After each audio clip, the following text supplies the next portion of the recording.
Israel,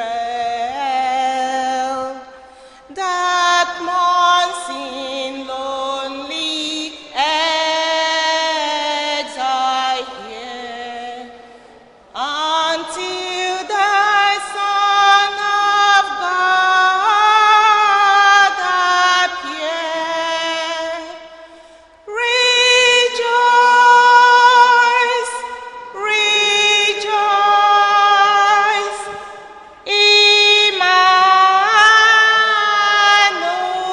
Emmanuel shall come to save thee,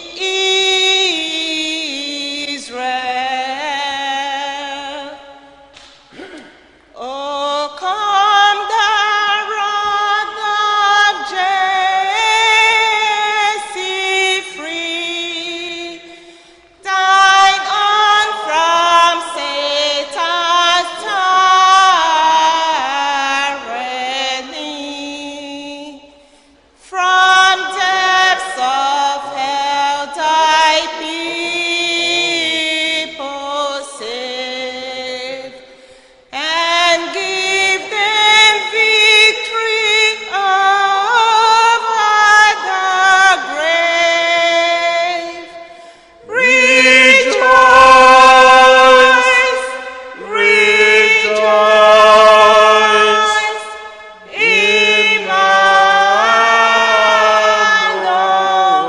Emmanuel shall come to save thee, Israel. Rejoice, rejoice,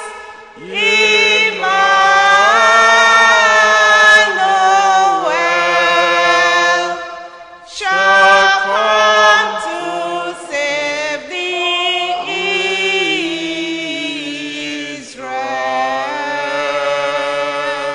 Israel.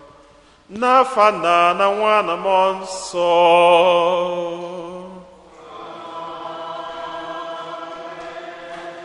Ka ngọzi nke Onyenwe anyị Jesu Kristi na ịhụnanya nke Chukwu na ịdịkọ n'otu nke Mmụọ Nsọ na-enye dịrị unu niile.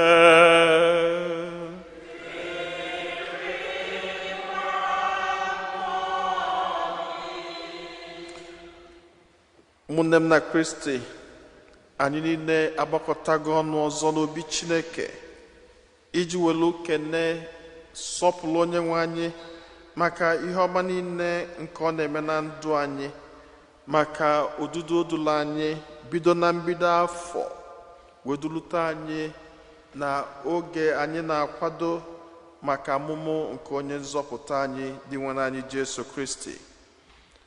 Ọ bụ nnukwu ihe ka Chineke mere na ndụ anyị ihe ndị a niile, anyị wee na-ekene n'ụzọ pụrụ iche, welu na-ewelukwazi onwe anyị, na-ewele ezinụlọ anyị, na-ewele atụmatụ anyị niile, na-erunye n'aka ya na-ayọ ka ọ na-edu, ka ọ na-agọzi, ka ọ na-agbazila anyị, ka mkpụrụ ụbọchị one ma one fọrọnụ wetala anyị ngọzi, ka o dubanyekwazi anyị n'afọ 2024. Anyị nwere ọtụtụ ebumnobi nke anyị ji gbakọta ọnụ n'aja masị n'ụwa, ka anyị nata isi ala runye Chineke ebumnobi ndị ahụ niile. Anyị na-echetakwazi ụmụnne anyị ndị rapụrụ ụwa n'ụwa, Emma Okeke,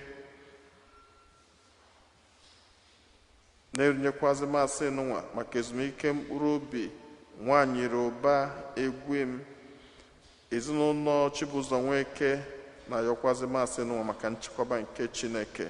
Anyị na-echetakwazi nwanne anyị nwoke onye rapụrụ ụwa n'ụwa, Okike Nwankwọ, wee na-ayọ ka Chineke nabata mkpụrụ obi ya na ndụkwa.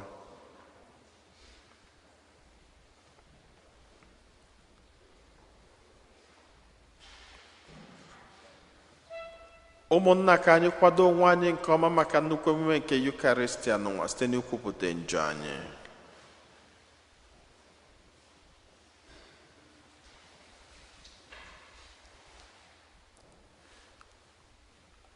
Ekwupụta m ngwa Chineke ji ike niile.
ka Chineke ji ike niile mere anyị ebere, gbaghara anyị njọ anyị, duru anyị na ndụ ebebe.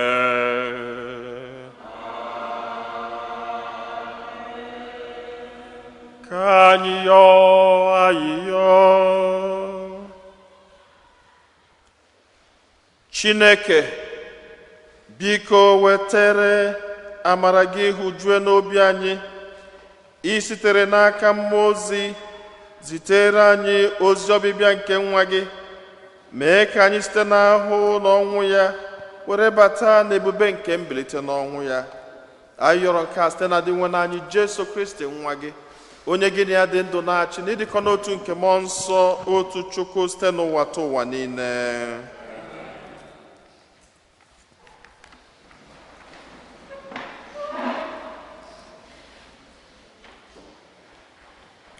Ihe ọgụgụ ewetara n'akwụkwọ abụọ nke Samuel. Mgbe eze David biri n'obi ya, Onyenwe anyị mere ka ume ruo ya, ka ndị iro gbara ya gburugburu gharakwa inye ya nsogbu ọbụla. Mgbe ahụ ka ọ gwara onye amụma Netan sị, ị hụla, ebi m n'ụlọ Seda, ma igbe ọgbụgba ndụ nke Onyenwe anyị bi n'ime mkpumkpu. Netan wee zaa ya sị, gaa mee uche gị, n'ihi na Chineke nọnyere gị. N'abalị ahụ ka Chineke ziri Netan ozi sị ya, gaa gwa nwaodibo m David sị, lee ihe Onyenwe anyị kwuru, ọ bụ gị ga-ewuru m ụlọ m ga-ebi na ya. Ọ bụ m kpụpụtara gị n'ogige atụrụ, ebe ị na-azụ igwe atụrụ, ka ị bụrụ onye ọchịagha ndị nke m bụ Izrel. Anọnyere m gị n'ebe ọbụla ị gara, ebibiela m ndị iro gị niile n'ihu gị. Aga m eme ka aha gị daa ụda dịka ndị ukwu ama ama n'elu ụwa. Aga m edokwara ndị nke m Izrel ebe ga-abụ nke ha. Aga m akụnye ha ka ha wee biri n'ala ha, gharakwa inwe nsogbu ọbụla. Ndị ajọ mmadụ ga-akwụsị inye ha ụdị nsogbu ahụ ha na-enye ha na mbụ. Mgbe m hụpụtara ha, ndị ikpe na-elekwa ha anya. Aga m eme ka izuoro ndị iro gị niile ike. Onyenwe anyị na-egosikwa gị na ya ehiwela gị ụlọ gị na alaeze gị ga-adịgide n'ihu m ruo mgbe ebighị ebi. Oche eze gị ga-akwụrụ chịm ruo mgbe ebighị ebi. Okwu nke Oziọma.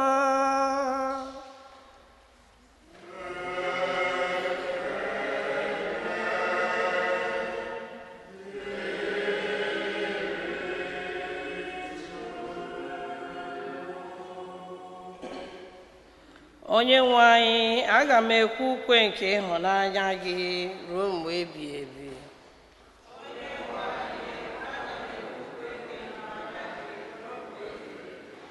Onyenwe anyị, aga m ekwu ukwe nke ịhụnanya gị ruo mgbe ebighị ebi. Na ndụdụ gandụ niile, ọnụ m ga-ekwupụta eziokwu gị. O were m anya na ịhụnanya gị na-anọgide ruo mgbe ebighị ebi. N'eziokwu gị guzosiri ike dịka igwe.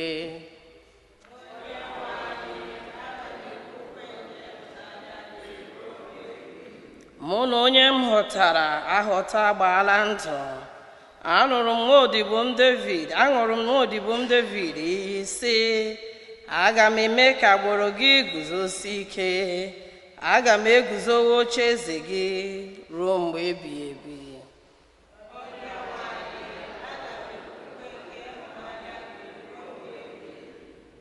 ọ ga-asị asị, ị bụ nna m, Chineke m, nkume m na onye nzọpụta m. Aga m ahụ ya n'anya mgbe niile, ọgbụgba ndụ m na ya ga-eguzosi ike.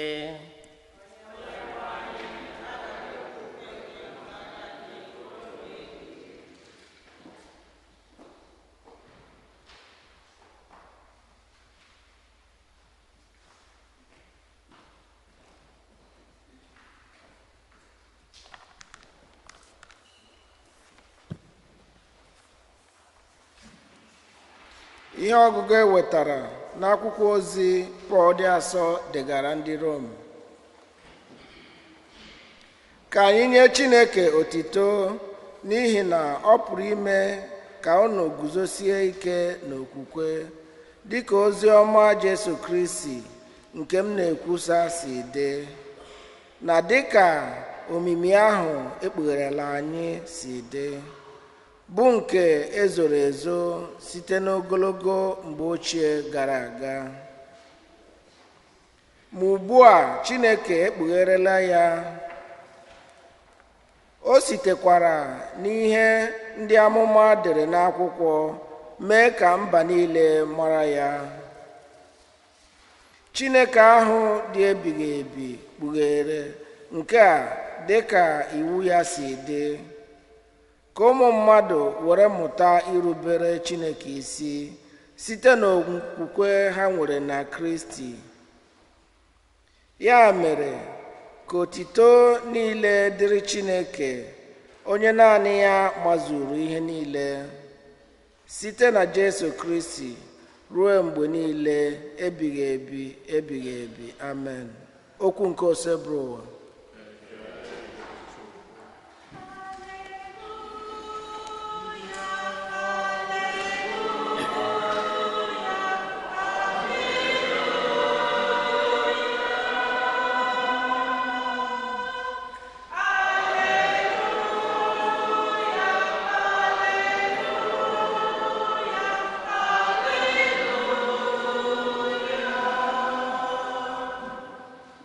Abụ m odibo nwanyị nke oseburu ụwa, ka o rere m dịka isiri kwu. Haleluya.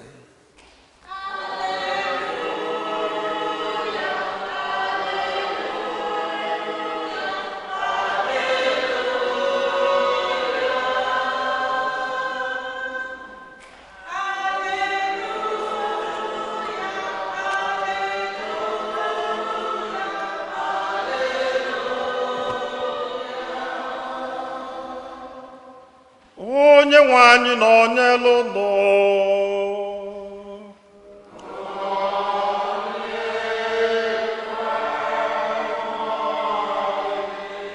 Ihe ọgụgụ nke ya si n'oziọma dị nsọ nke Luku dere.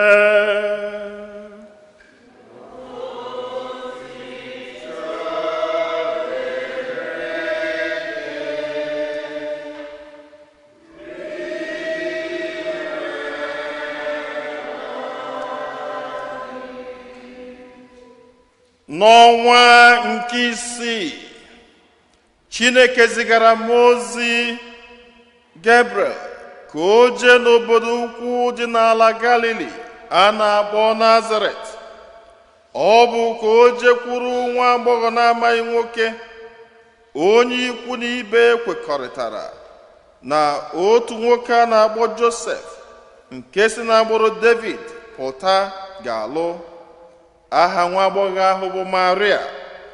Mmụọ ozi wee bịakwute Maria sị ya, ekele, ijupụtara na amara, onye nwe anyị nọnyere gị.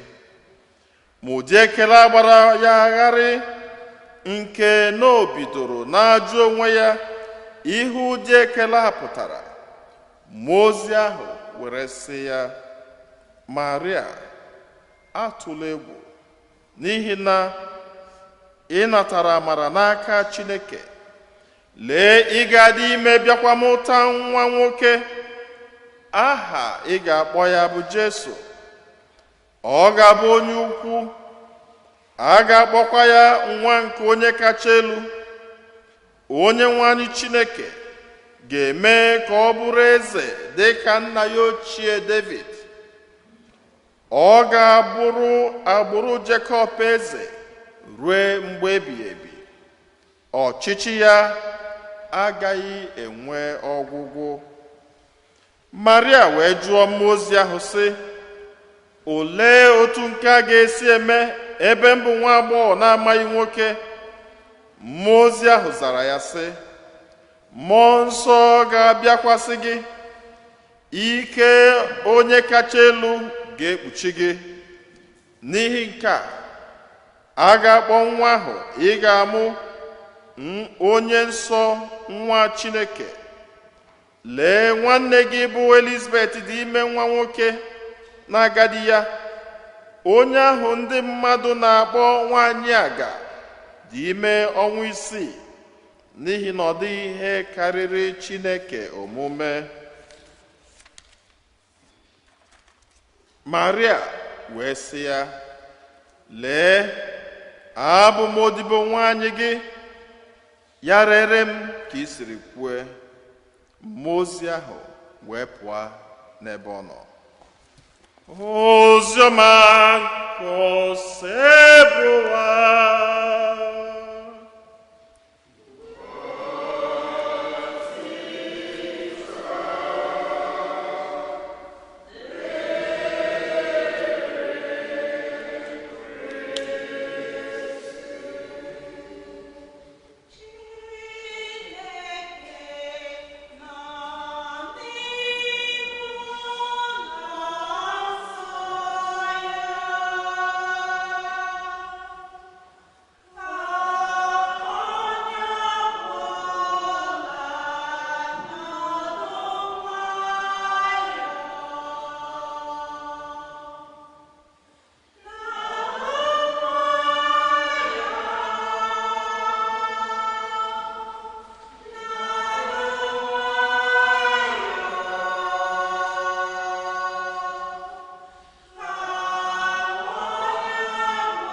Amen. Onye jisi ike, onye gbakọta ya lụ, nwanne ya enyere ya aka. Anyị agaghịkwa n'anya bụ ije.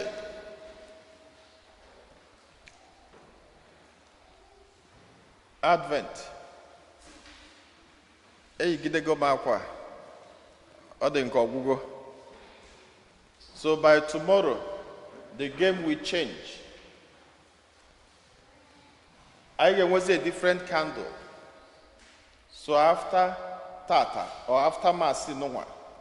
Okwa nine ebegene apwa anyewezia Ife Christi, the white candle.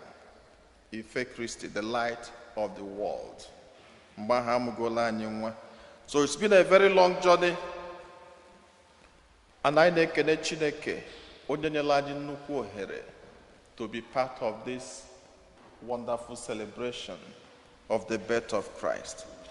O meworo m ya, o meworo m ya,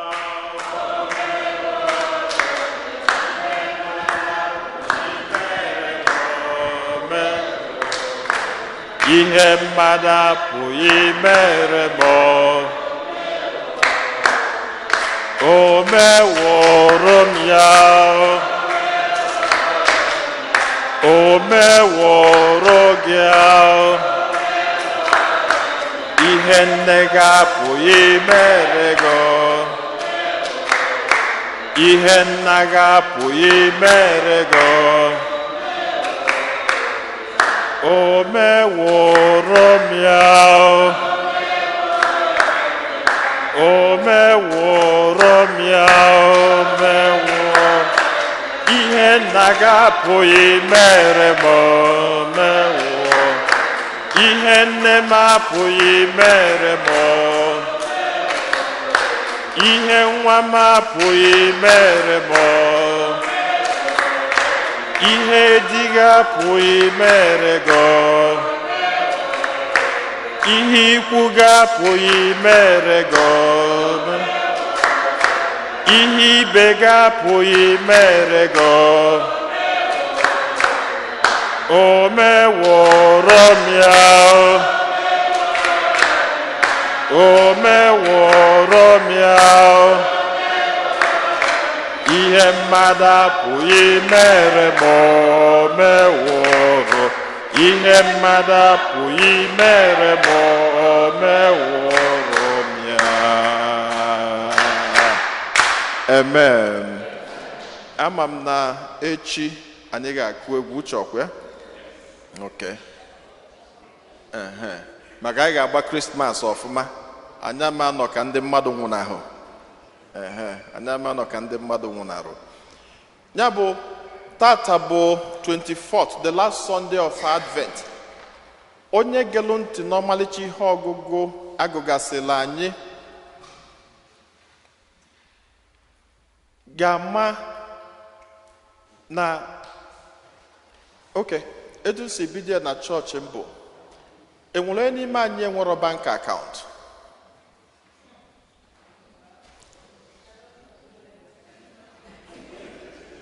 Sọsọ ofu esi na enwero bank akaụntụ ebe a. Ezigbo na ị nwere Chineke welu nke idobe.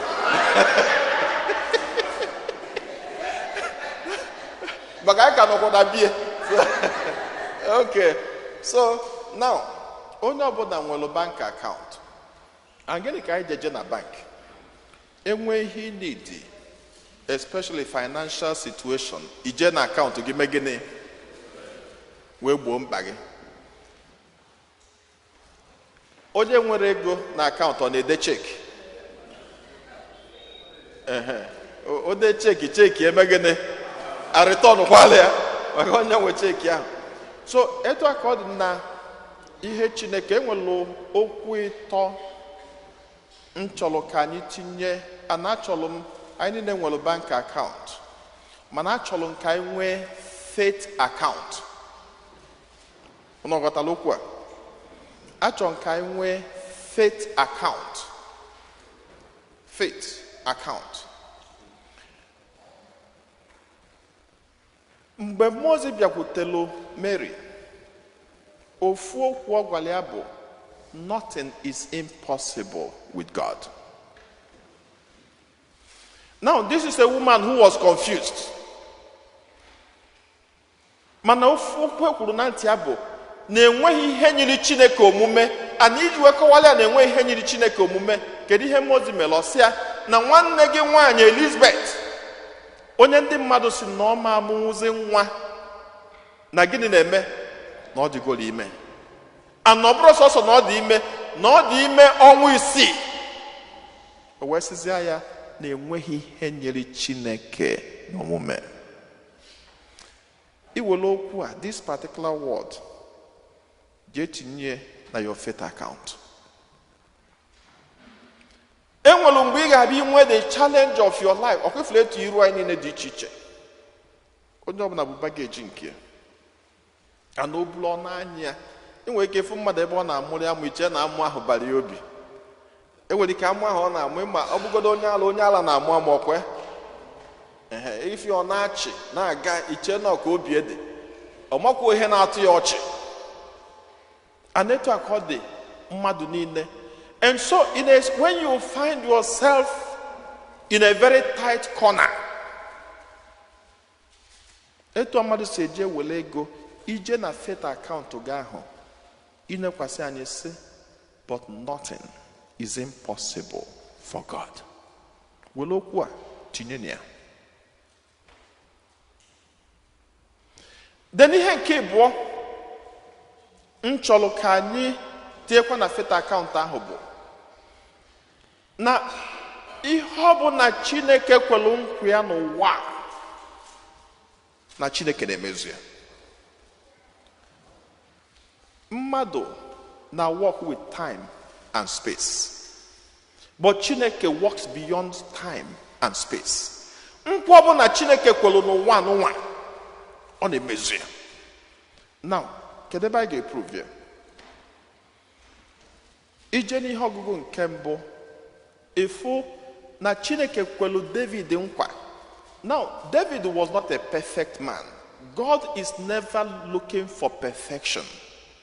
But God is looking for a person who loves him with all his heart. And David ifu Chineke n'anya in a way afụrụ onye fụrụ Chineke n'anya at his own time. David Chineke melie nnukwu eze.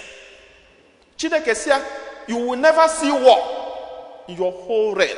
The major anọkwa ọgụ a David ejere ọbụ ihe lapụtara ya, because he could have been very busy. Mana Chineke wepụrụ ya ọgụ, wepụtara ya ihe ọma niile.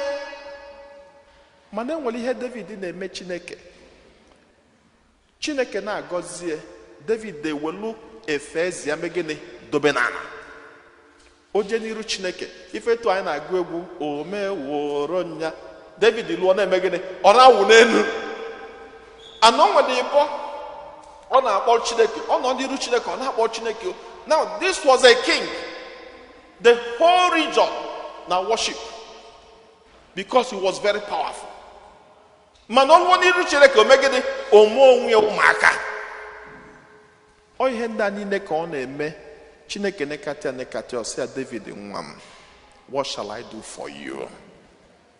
So in the process of these promises ka Chineke gwara ya, you will never see war. Anagbedobu ukwe gị na you will reign forever and ever. Now in the promise ọsịa na ukwe ezi ya amagwunata agwụ. What is the fulfillment of that? The birth of Christ. Ọ bụ na unu chetara n'akwụkwọ nsọ, in so many parts of the scriptures, ihe a na-refer Jesu, achọ ịgwa Jesu okwu, kedu ihe a na-akpọ ya? Jesus, son of who? Son of David. Now, kedu mgbe Chineke kwelu nkwa? Chineke kwelu nkwa 14 generations. Mgbe Samuel bili. Samuel bili almost 14 or 28 generations before Christ. Mana nkwa Chineke kwelu David long ago, he fulfilled in Christ. Ịbịa n'ihe ọgụ asị, Mary, na ị ga-amụta nwa nwoke, na nwa nwoke ahụ ga-esi n'agbụrụ David nna ya. Ana ukpueze nwatakịrị ahụ ameme gịnị? Ama agwụnata agwụ. Wee luo taata ukpueze Jesu ọgwụgo.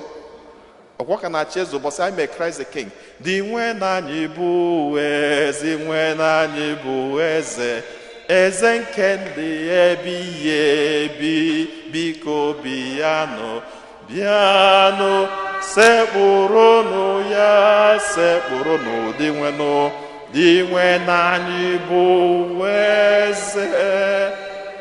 That was the promise made to David. Nkwa Chineke kwelu ọ na-emejupụta. God never forgets. And netu anyị niile nọ, Chineke nwelu nkwa o kwegasịla anyị niile. And God never forgets. God never forgets. Welu nke a tinye na faith gịnị bank gị. Ke the first one kwuru? Nothing is impossible. Will you tinye na faith bank again?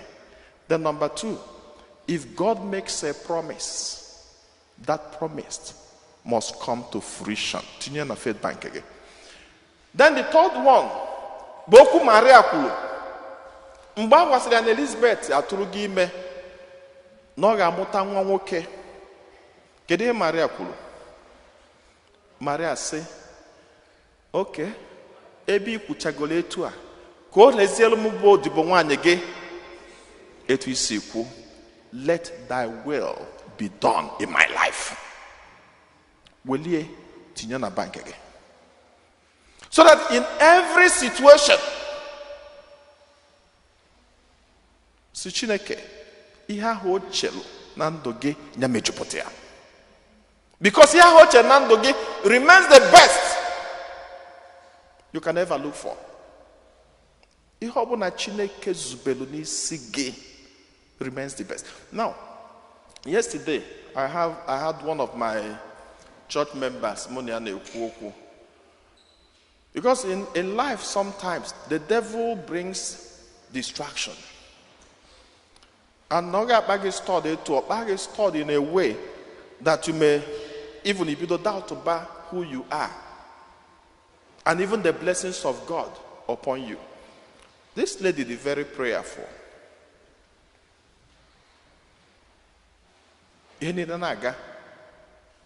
Messiah Obanye school, what they come one and nursing. Obanye school. Na agree. Messiah nene won exams according to her. Yesterday. Nene won exams.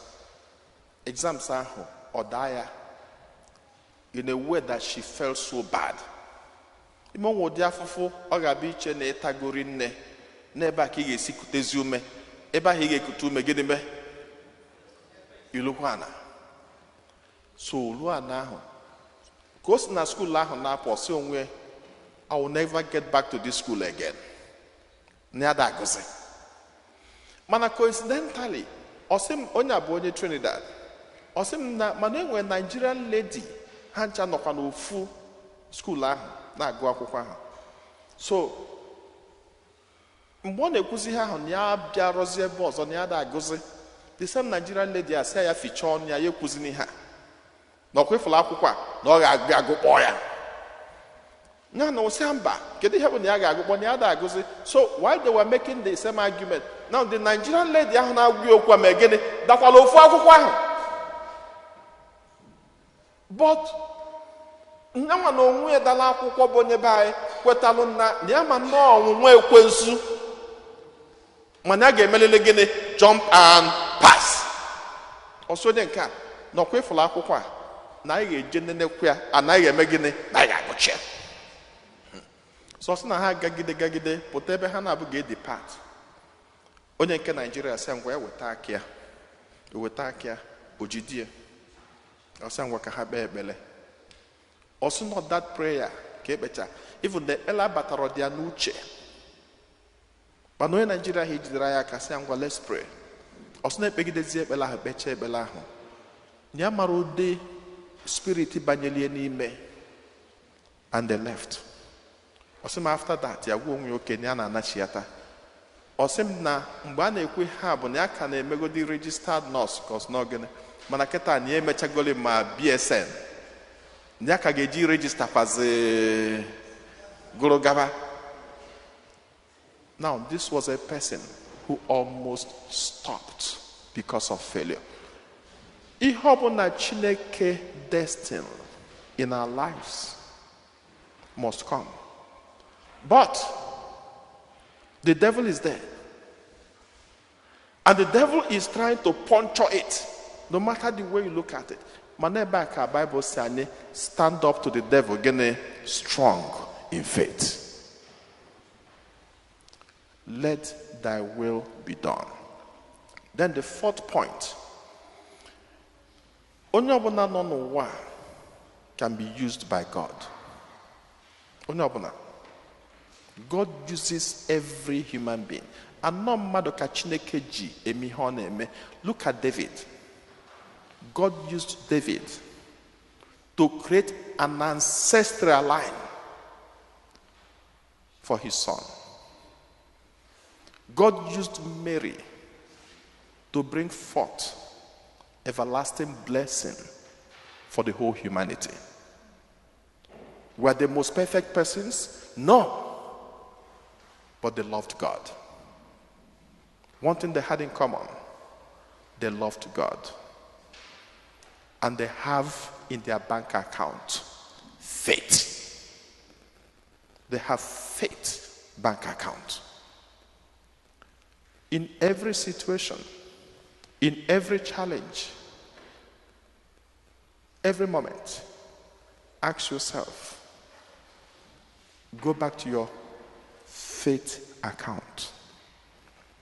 Tell yourself, nothing is impossible. Believe it, say it, continue saying it, continue saying it, continue saying it, continue saying it, continue saying it, because nothing is impossible with God. Tell God again, You don't have time, you don't have space. Whatever you say must happen when it will. Number 3, let it be done to me according to thy word. Number 4, God can use you. God can use me. May the blessings of Christmas be upon each and every one of us through Christ our Lord.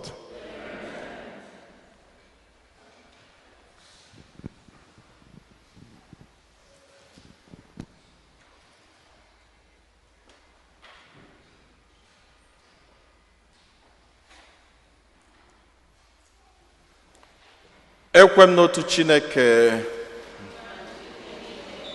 onye mere n'igwe na ala, ihe dum a na-akpọ anyị na ndị a na-akpọ anyị, ya na otu Onyenwe anyị Jesu Kristi, so otu nwa Chineke mụrụ, nna mụrụ tupu ụwa atọ ụwa niile, Chukwu si na Chukwu, ihe si n'ihe, ezi Chukwu si na ezi Chukwu, a mụrụ ya mụọ eme ihe eme, ya na nna bụ otu ihe, ihe ha ji bụrụ Chukwu, onye si na ya mee ihe dum, onye maka ihe anyị bụ mmadụ na maka ihe nzọpụta anyị si n'eluigwe gbadata, o were arụ na Virgin Maria site na mmụọ nsọ, ọ bụrụ mmadụ, agha kpọgbuo ya n'obe n'ihi anyị n'oge ọchịchị Pontius Pilate, ọ taa afụfụ, ọ nwụọ, enye ya, o bilitere n'ụbọchị nke atọ ka akwụkwọ nsọ siri kwuo, ọ rọgoro n'eluigwe nọdụ n'aka nne Chukwu nna, ọ ga-abịaghachi ọzọ n'ebube ya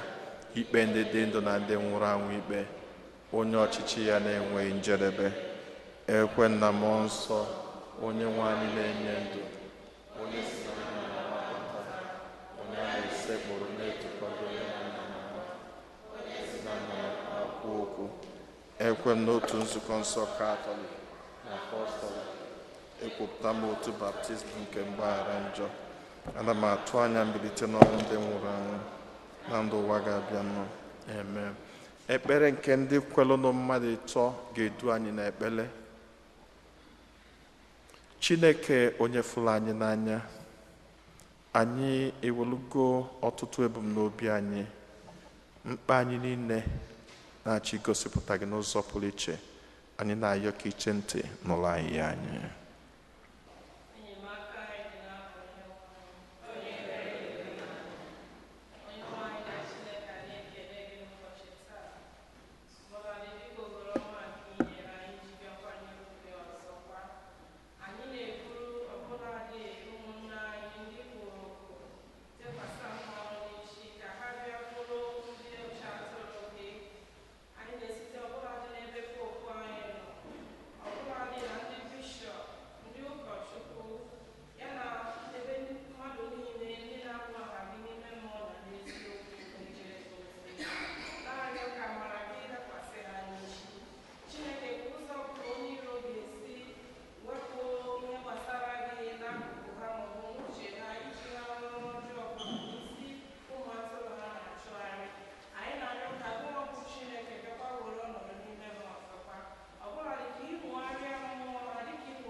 dị nwe na anyị nụrụ anyị anyị ka erunatazie isi a nara onye Chineke ebumnobi ndị ọzọ niile.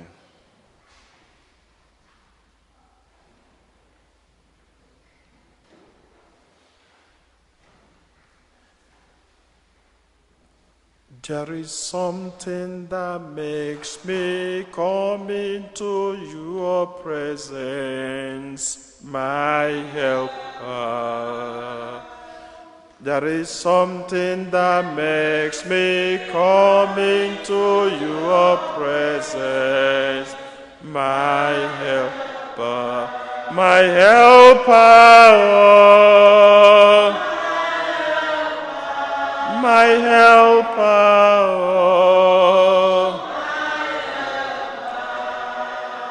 there is something that makes me come into your presence, my helper, my helper, my helper.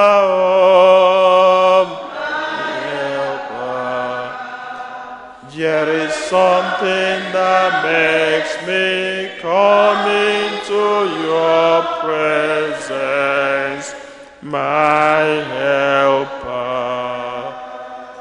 Chineke efula anyị n'anya, anyị ewelụgo ọtụtụ ebumnobi anyị, ọnọdụ ndụ anyị, ezinụlọ anyị na-erunye gị n'aka n'ụzọ pụrụ iche n'ụbọchị tata.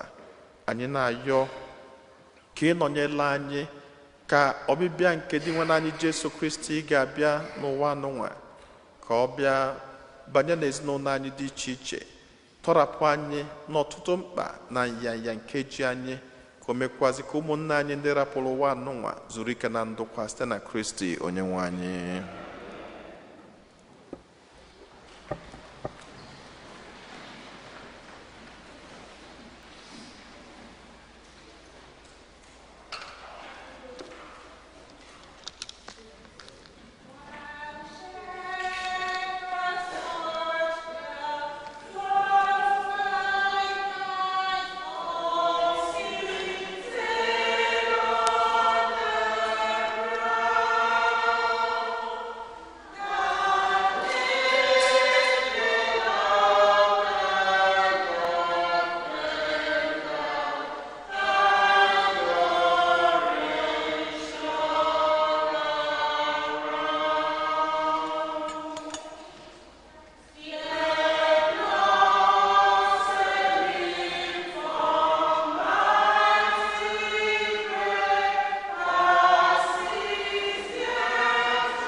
Ọbanụ ụmụnna m ka aja mụ na ụnụ na-achụ bụrụ ihe ga-asọ Chineke ji ike niile nara nọ.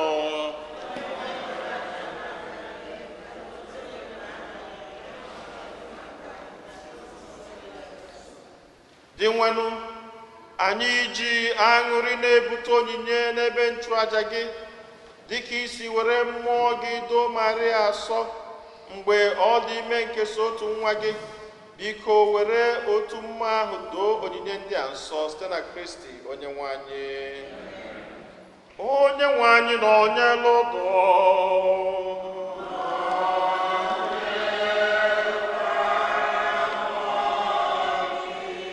welite n'obi elu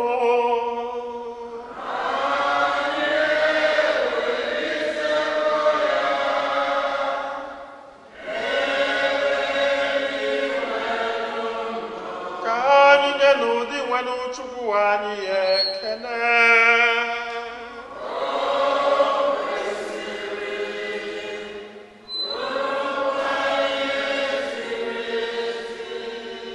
O kwesịrị ezi bụrụkwa ihe ziri ezi na-azọ ndụ na anyị ga-enye gị ekele oge niile na ebe niile, o nna dị nsọ, Chineke ji ike niile, onye ji ụwa tụ ụwa site na Kristi dị nwe n'anyị, onye jiri umeala bịa n'ụwa n'ụdị mmadụ, bịa mejuo nkwa ikwere mgbe ochie, wee meghere anyị ụzọ nzọpụta ebebe. N'oge dị ugbu a, anyị nọ na-eche nche na-atụ anya mgbe ya bụ Kristi ga-abịa ọzọ n'ebube ya, bịa wetara anyị mgbapụta anụ ikwere anyị na nkwa.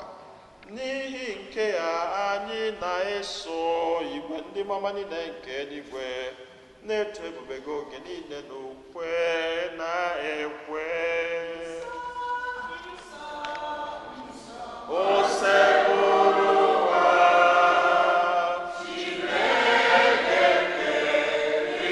ikwe dị agha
Nna anyị dị nsọ, ezie sọ gị na-edo ihe dum nsọ. Anyị na-arịọ ka ido onyinye ndị a nsọ na-erukwasa ha mmụọ gị, ka ha wee ghọrọ anyị arụ n'ọbara nke onye nwe anyị Jesu Kristi, onye bịara tupu edunye ya n'ọnwụ, nke o jiri aka wee nara. O were achịcha nye gị ekele na otuto, nyawa ya, nye ya ụmụazụ ya, sị, naranụ nke a, rienụ ya ụnụ niile, nke a bụ arụ m nke a ga-eduru nye maka ụnụ.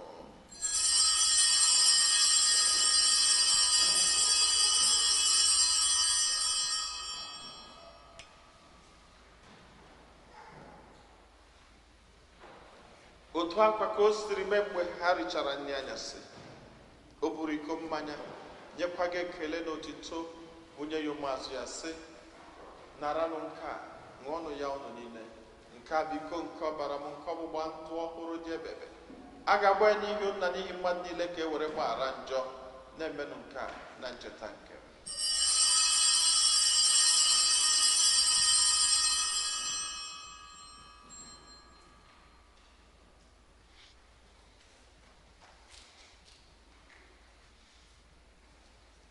Ka anyị kwupụtanụ n'ihe omimi nke okwukwe anyị na-eme ugbu a.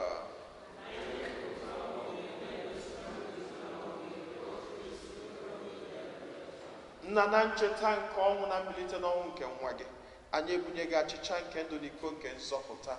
Anyị na-ekele gị n'ihi na ikwere ka anyị dị mma ekwuru n'ihu gị na-efe gị. Anyị ji ume a na-arịọ ka anyị bụ ndị na-anata arụ n'ọbara nke Kristi bụrụ otu site na njikọ nke mmụọ nsọ. Nna, cheta nzukọ gị gazuru ụwa niile, menụ ka ịhụnanya gị jupụta ya. Gọzie Pope anyị bụ Francis na Bishọp anyị bụ Robert na ndị ofe ọlta gị niile.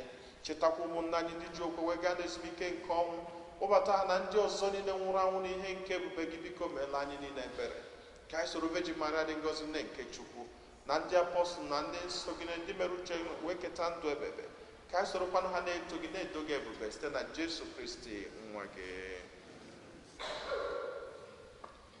Ihe niile ekere eke na-eso ya bụ Kristi na-esikwa n'ime na n'aka ya na ịdịkọ n'otu nke mmụọ nsọ na-enye gị bụ Chukwu nna ji ike niile, nsọpụrụ na otito niile site n'ụwa ta ụwa niile. Nna anyị nọ n'eluigwe,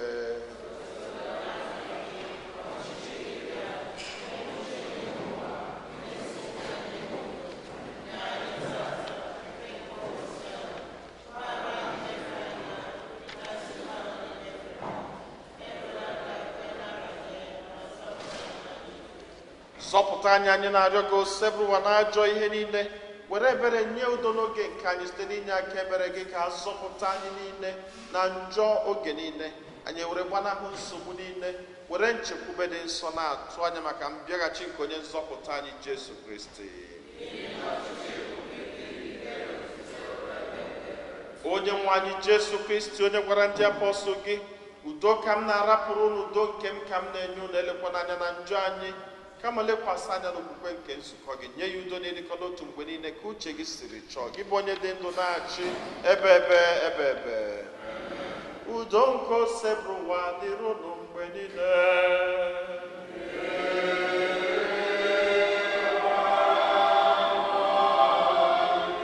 Nyerịtanụ onwe unu ekele nke udo.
Ndị nna Kristi na-enu nwa atụrụ nke Chukwu, na-enu onye ahụ na-ekpochapụ njọ nke ụwa.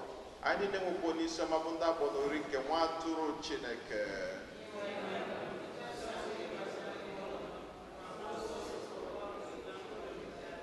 Ka arụ n'ọbara Kristi chekwaba anyị niile were na ndụ ebebe.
Ka anyị ya ayịyọ.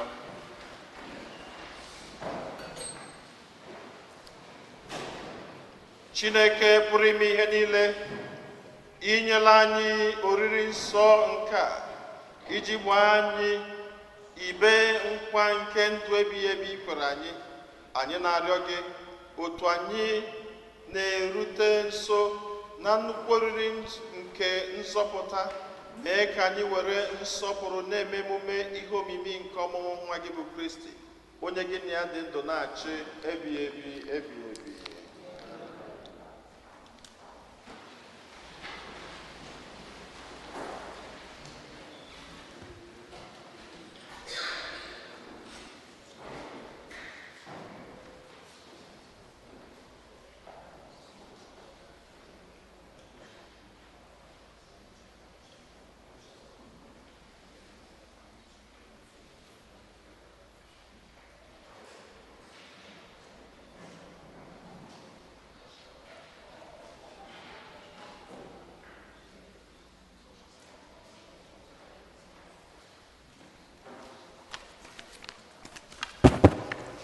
Otito dịrị Jesu. Otito dịrị Jesu. Second collection.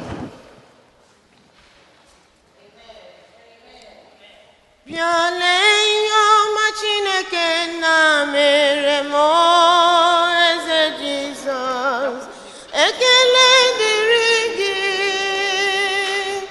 Bịa lee ihe ọma Chineke na mere anyị, Eze Jizọs, mma dịrị gị.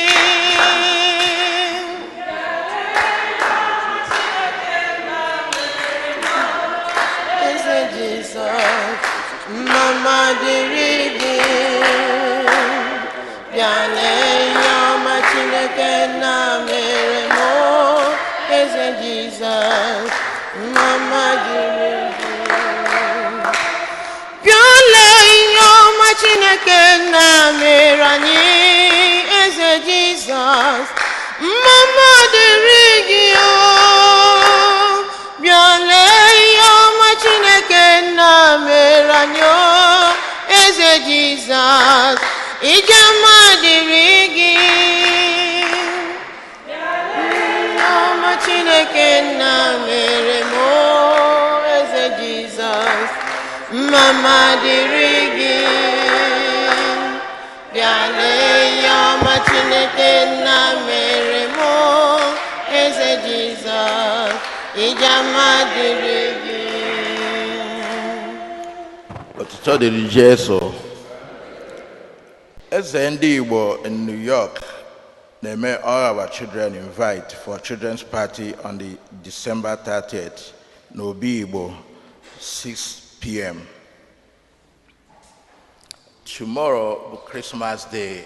A ga-enwe the same Igbo Catholic Mass 1:30 p.m. as usual.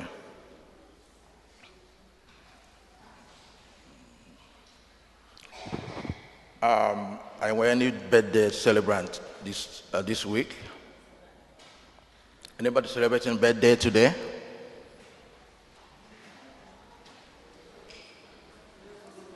I want any anniversary. Birthday. Okay. The Lord be.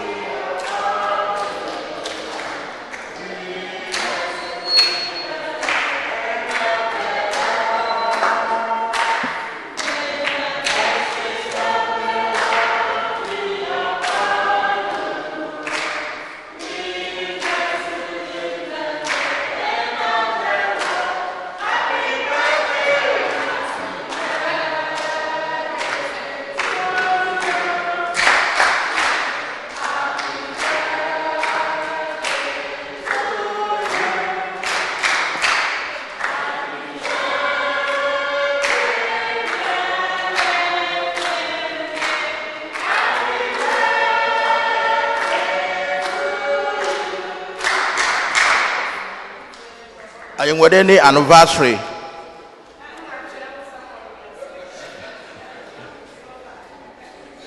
Okay.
Okay, and we're an anniversary today.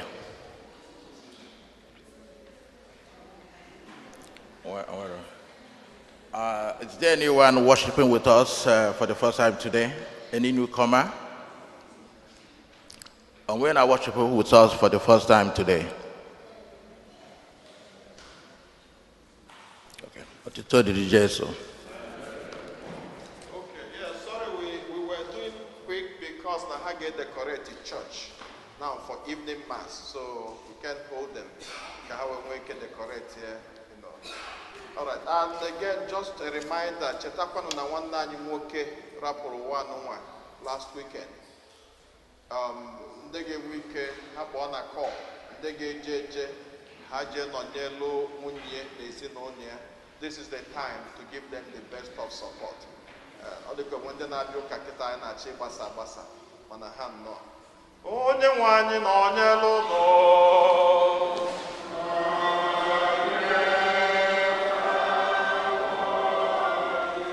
Chukwu jike ni negozie ono na nwa